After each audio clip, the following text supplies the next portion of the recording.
Sir నమస్కారం sir. నమస్తే అమ్మా.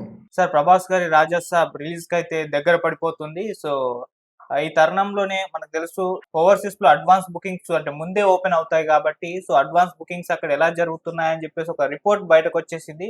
మరి అనుకున్నంత స్థాయిలో అడ్వాన్స్ బుకింగ్ జరగట్లేదని కొంతమంది, లేదు బ్రహ్మాండంగా జరుగుతుందని కొంతమంది. సో, ఏం జరిగింది మరి అడ్వాన్స్ బుకింగ్స్ విషయంలో 'ప్రభాస్' గారి 'రాజా సాబ్'? ఎందుకంటే చాలా ఎక్స్‌పెక్టేషన్స్ ఉన్నాయి సినిమా మీద. 'ప్రభాస్' గారు ఫస్ట్ టైమ్ ఈ జోనర్ ట్రై చేయడం. సో, ఆయనకున్న క్రేజ్ అదంతా మనకు తెలిసిందే. మరి ఓవర్‌సీస్‌లో అడ్వాన్స్ బుకింగ్స్ ఈ సినిమాకి సంబంధించి ఎలా ఉన్నాయి సార్? అంటే ఇక్కడ మనం చాలా అంచనాలు ఉన్నమాట మాత్రం వాస్తవం. కానీ ఈ సినిమా రాజాసాబ్ సినిమా మీద కొంత జనానికి ఒక విధమైనటువంటి ఆతృత ఉన్నప్పటికి కూడా మారుతితో కాంబినేషన్లో వస్తున్నాడు అనేసరికి, ఇది హారర్ పిక్చరు అనేసరికి కొంత మిగతా బాహుబలి కానీ, లేకపోతే సాహో కానీ, లేకపోతే కల్కి కానీ ఆ సినిమాల మీద ఉన్నటువంటి క్రేజ్ కానీ, ఆ సినిమాల పట్ల ఉన్నటువంటి ఆసక్తి కానీ ఈ సినిమాకి అంతగా ఉండవన్నది మాత్రం నిజం. ఎందుకంటే ఏదో ఒక ఎక్స్ట్రాడినరీ ప్రాజెక్ట్ అయినట్టయితే అంచనాలు ఉంటాయి, కానీ ఈ సినిమాకి మాత్రం కేవలం ఇందులో ఉన్నటువంటి ప్లస్ పాయింట్ కానీ అట్రాక్టివ్ ఫ్యాక్టర్ కానీ ఓన్లీ ప్రభాస్. అందుకనే $131,000 ఏదో అంటే బుకింగ్స్ జరిగాయి అన్నమాట. మిగతా వాటితో పోల్చినట్టయితే దీనికి చాలా తక్కువ బుకింగ్స్ జరిగాయి. 1000 థియేటర్లలో ఇచ్చినప్పుడు కూడా తక్కువ బుకింగ్స్ జరిగాయి.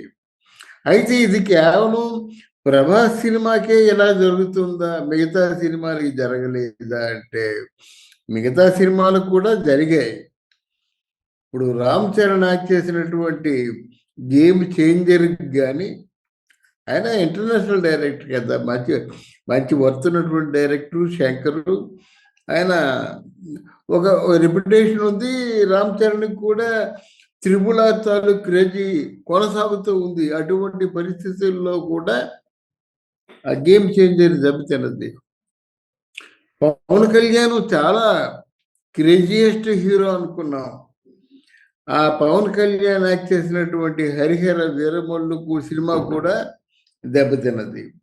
తర్వాత ఓది అంటే ఇంటర్నేషనల్గా బ్రహ్మాండంగా దులిపేస్తుంది అనుకున్నాం, కానీ ఇక్కడ బాగా ఆడినప్పుడు కూడా ఒక 400 కోట్లకు మాత్రమే పరిమితం అయ్యి, మనం ఏదైతే ఆశించామో ఇంటర్నేషనల్గా వస్తుంది అనుకున్నటువంటి ఆ ఇన్కమ్ మాత్రం మనం మిస్ అయ్యాం. ఇది కొత్తగా కొనసాగుతుంది కాదు.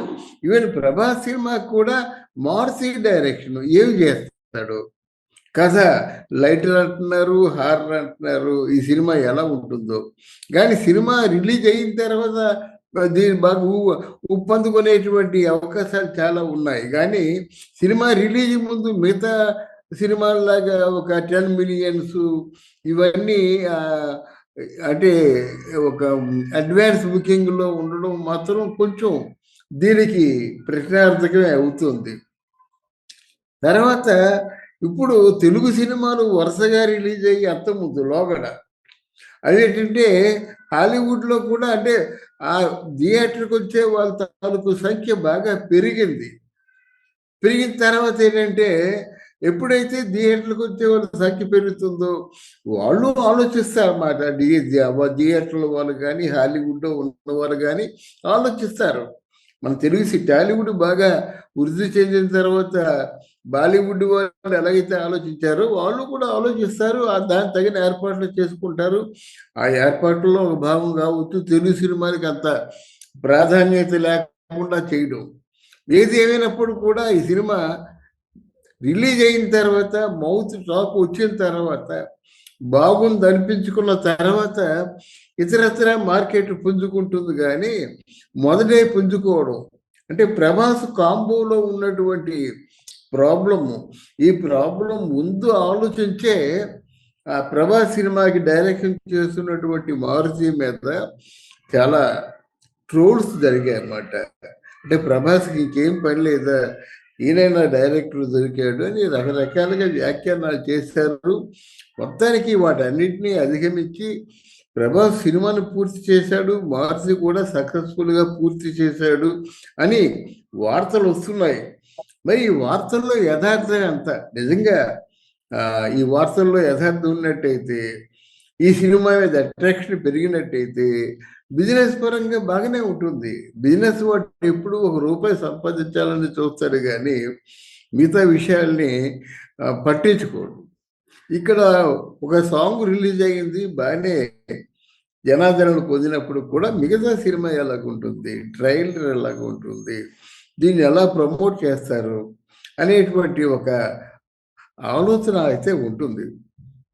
ఇప్పుడు ఇంతవరకు మనకి ఏంటంటే జనంలో ఏదో సినిమా గురించి మనం మాట్లాడుకోవడం అఖండ అఖండ అఖండ అనుకున్నాం, కానీ ఇప్పుడు రాజాసాబ్ సినిమా కూడా వీళ్ళు చేస్తున్నటువంటి పబ్లిసిటీ చాలదు. ఈ పబ్లిసిటీలో అందులో ఉన్నటువంటి ఎక్సలెన్సీ ఏమిటి, రాజా సినిమాలో ఉన్న హైలైట్స్ ఏమిటి, రాజా సినిమాని మారుతి ఎంత వైవిధ్యంగా డీల్ చేశాడు, ఇవన్నీ ఫోకస్ అవ్వాలి. ఈ ఫోకస్ అవ్వకుండా రాజాసాబు మా ప్రభాస్, సో వాట్ అంటే ప్రభాస్ అంటే సినిమా చూసేయాలా అనేటువంటి ప్రశ్న వస్తుంది. ప్రభాస్ అంటే ప్రభాస్ గోల్డ్, ఆ గోల్డ్ని ఏ విధంగా మలిచి అందమైన ఆర్నమెంట్ చేస్తాడు అన్నది డైరెక్టర్ చేతిలో ఉంటుంది.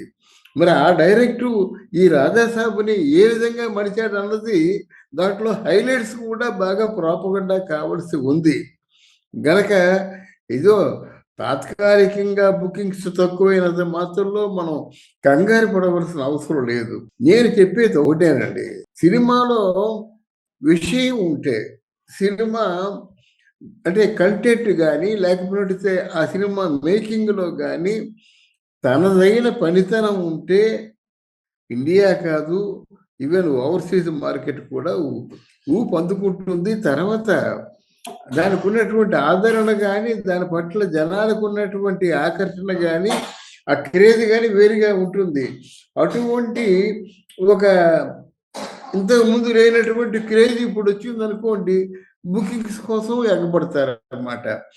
ఆ క్రేజ్ని ఇది క్రియేట్ చేయలేకపోయింది. రాజాసాబు ఈ మన మార్సి ప్రభాసాలు కాంబోలో వచ్చినటువంటి రాజాసాబు వాళ్ళు వింటున్నటువంటి సమాచారం మేరకు ఏమిటి లైటర్లు, వీళ్ళు ప్రభాస్ని లైటర్గా చూపిస్తారా, ప్రభాస్ని హారర్గా చూపిస్తారా, ఈ సినిమా ప్రభాస్ డీల్ చేయగలరా అని కొన్ని ఆలోచనలు ఉంటాయి, ఎవరికైనా ఉంటాయి. మరి ఆ ఆలోచనలు తెరవేస్తూ వీళ్ళు పబ్లిసిటీ చేస్తుంది చాలా తక్కువగా చేస్తున్నారు అనమాట. అలా కాదు, సినిమాకి కూడా టైం ఉంది, సినిమా జనవరి 9th కాబట్టి ఇంకా టైం ఉంది, ప్రమోషన్స్ కూడా ఇంకా వాళ్ళు పెద్ద ఎత్తున స్టార్ట్ చేయలేదు. సో ఇంకా దగ్గర పడే కొద్ది బుకింగ్స్, అడ్వాన్స్ బుకింగ్ ఓ రేంజ్కి వెళ్ళిపోతాయి అనుకోవచ్చా సార్? ఆ సినిమాలో హైలైట్స్ చెప్పారండి. సినిమాని ఈయన ఎంత వైవిధ్యంగా డీల్ చేశాడు, ఈ సినిమాలో ఏదో విషయం ఉందరా, ఈ సినిమాతో ప్రభాస్ మళ్ళీ దాక్కుపాటు కొడతాడరా అనేటువంటి ఒక ఉత్సాహాన్ని కానీ ఉత్సుకత కానీ కలిగించినట్టు ఎవరైనా సరే ఎంటర్ అవుతారు. కానీ ఈ సినిమాలో ఏముంటుందబ్బా చూద్దాం, రిలీజ్ అయ్యాక చూద్దాం అనేటువంటి ఆలోచన రాకూడదు.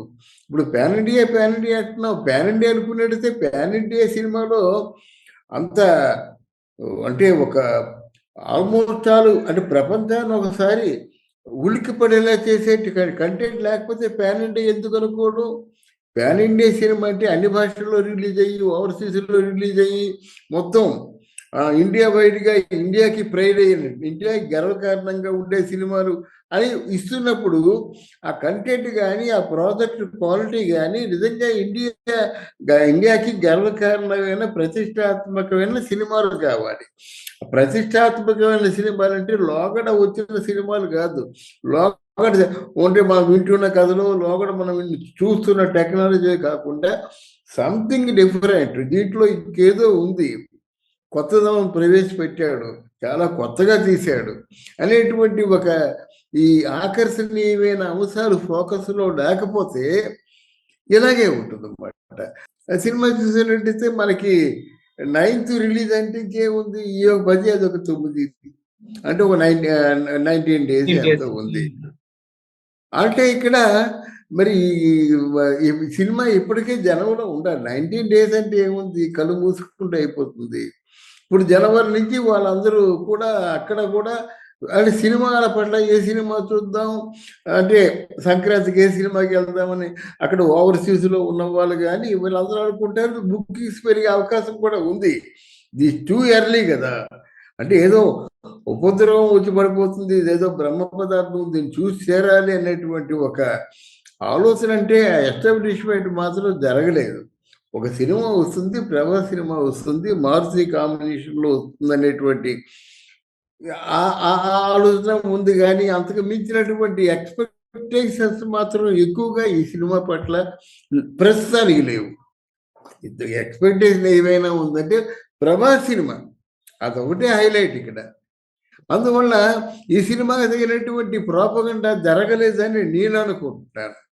ఆ సినిమాకి అంటే ఏమి చేశాడు, ప్రభాస్ని ఎంత కొత్తతనంగా చూపించాడు, ఎంత వైవిధ్యంగా కథను మలిచాడు, ఎంత వైవిధ్యంగా మారుతి గతంలో తన రికార్డుని పూర్తిగా మర్చిపోయి కొత్త రికార్డుని కొత్త జోనర్లో దాన్ని ఎంతవరకు వీడు ఆయన అంటే కన్విన్సింగ్గా చెప్పగలిగాడు అనేది మనకి కావాలి. అది పబ్లిసిటీ కావాలి, సైమల్టేనియస్గా మార్కెటింగ్ కూడా కావాలి. లేకపోతే మళ్ళీ ఈ సినిమాకి వెళ్ళినటువంటి ఆ ఖర్చు, ఆ బడ్జెట్ రాబట్టుకోవడం కష్టం అవుతుంది అన్నమాట. ఏదేమైనా తాత్కాలికంగా తక్కువగా ఉన్నంత మాత్రంలో కంగారు పడవలసిన అవసరం లేదు. అయితే ఇది ఒక విధంగా చిన్న హెచ్చరికలు అన్నమాట. ప్యాన్ ఇండియా సినిమాలు తీయడం కాదు, ప్యాన్ ఇండియా సినిమాలో అంటే ప్రపంచాన్ని ఆకర్షించేటువంటి ఒక ఆకర్షణీయమైనటువంటి కంటెంటో లేకపోతే మేకింగో ఏదో ఉండాలి. లేకపోయినట్టయితే జనం ఇక్కడ ఎగబడి చూసినట్టుగా అక్కడ ఎగబడి చూడవలసిన అవసరం లేదు. వాళ్ళకి మనకంటే ఎక్కువ టెక్నికల్ వాల్యూస్ తెలిసిన పిక్చర్లు, టెక్నికల్ వాల్యూస్ చూపించిన పిక్చర్లు వాళ్ళు చూస్తారు కనుక అనుభవంలో ఉన్నారు. అది కాకుండా ఇది వారికి న్యాచురల్గా వారు తరచూ చూస్తున్నట్టు సినిమాల కంటే డిఫరెంట్గా ఏ సినిమా తీసుకొస్తున్నారు అన్నది కావాలి. ఆ దిశగా వీళ్ళు కూడా అడుగులు వేయాలి. Right sir, thank you so much sir. Thank you అమ్మా.